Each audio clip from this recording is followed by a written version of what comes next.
የደቡብ ምዕራብ ኢትዮጵያ ክልል ርዕሰ መስተዳድር ዶክተር ነጋሽ ዋጌሾ እንደገለጹት በክልሉ የሚገኙ አርሶ አደሮች ከዝናብ ጥገኝነት በመላቀቅ ከራስ ባሻገር ተጨማሪ ምርት እንዲገኝ ዓመቱን ሙሉ ሳያቋርጡ የሚፈሱ ወንዞችን በመጠቀም ለማልማት የሚያስችል ስራ ላይ ትኩረት እየተደረገ ይገኛል። እርሻችንን በአመት አንድ ጊዜ ወይ ሁለት ጊዜ ዝናብን ብቻ ጠብቀን የምናመርተው በጣም ትንሽ ነው። እሱም ቢሆን ዝናብ ያጠረ አመት አንዳንዴ ሳይዘንብ ያለፈ ወቅት አይደለም ለገበያ ማቅረብ ለቤት ፍጆታም የሚውሉ ምርቶችን መሰብሰብ በጣም አዳጋች ይሆናል።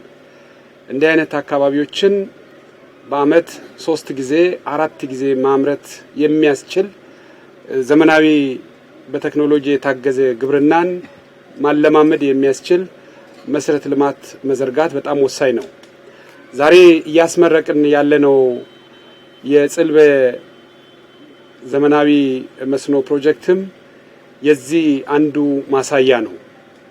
ይሄ ዝም ብሎ አመቱን ሙሉ የሚፈሰውን ወንዝ በእንደዚህ አይነት መንገድ በቀላሉ ወደ ማሳ በማድረስ አርሶ አደሮቻችን ሲችሉ ፍራፍሬ፣ አትክልት ወደ ገበያ የሚቀርቡትን ሲችሉ ደግሞ ለቤት ፍጆታ የሚውለውን በቆሎንም ስንዴንም ሌላ የተሻለ ገበያ ዋጋ ሊያወጣ የሚችል ምርቶቹን ማምረት የሚያስችል አቅም የሚፈጥር ነው። በመሆኑም በኮንታ ዞን የሚካሄዱ ማናቸውም የልማት ተግባራት ላይ የህዝቡ የነቃ ተሳትፎ ወሳኝ በመሆኑ ለላቀ ውጤት የህዝቡን ትብብር ጠይቀዋል።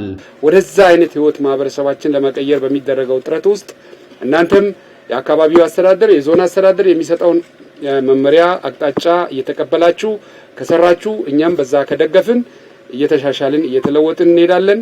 ከተባበራችሁ ከአካባቢው አስተዳደር ጋር ከክልል መንግስት ከፌደራል መንግስት ጋር በጋራ ከሆንን አካባቢያችንን እንቀይራለን፣ ህይወታችንን እንቀይራለን።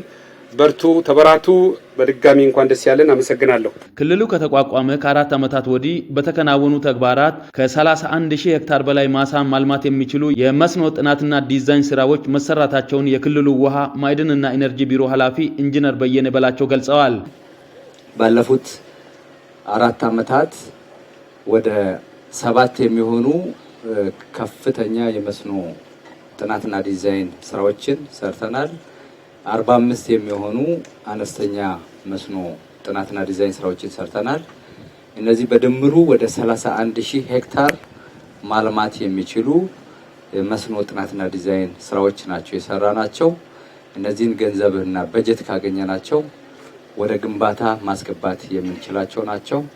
እንደዚሁም ከዚህ ቀደም የነበሩ ነባር ወደ 46 የመስኖ ተቋማትና ባለፉት አመታት የሰራናቸው 35 የመስኖ ተቋማት በድምሩ ወደ 81 የሚሆኑ መስኖ ተቋማትን መገንባት ችለናል። በኮንታ ዞን ኮንታ ኮይሻ ወረዳ የጽልበ መስኖ ልማት ፕሮጀክት ከ100 ሄክታር በላይ ማሳ ማልማት የሚችል ሲሆን ፕሮጀክቱ ከ100 በላይ አባወራዎችንም ተጠቃሚ ያደርጋል።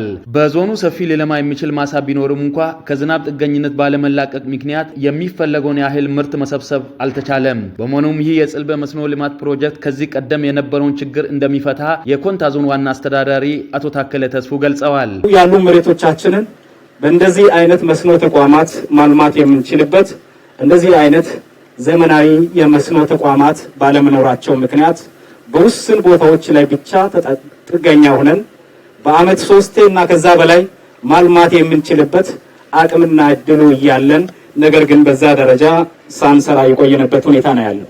እነዚህ ችግሮችን በተጨባጭ ሊፈታ የሚችል እድል ዛሬ በዚህ አካባቢ ላይ ማግኘት ችለናልና እጅግ ደስ ብሎናል። ይህ የተገነባው የመስኖ ልማት ፕሮጀክት በአካባቢው የነበረውን የሥራ ባህል እንደሚቀይርም የአካባቢው አርሶ አደሮች ተናግረዋል።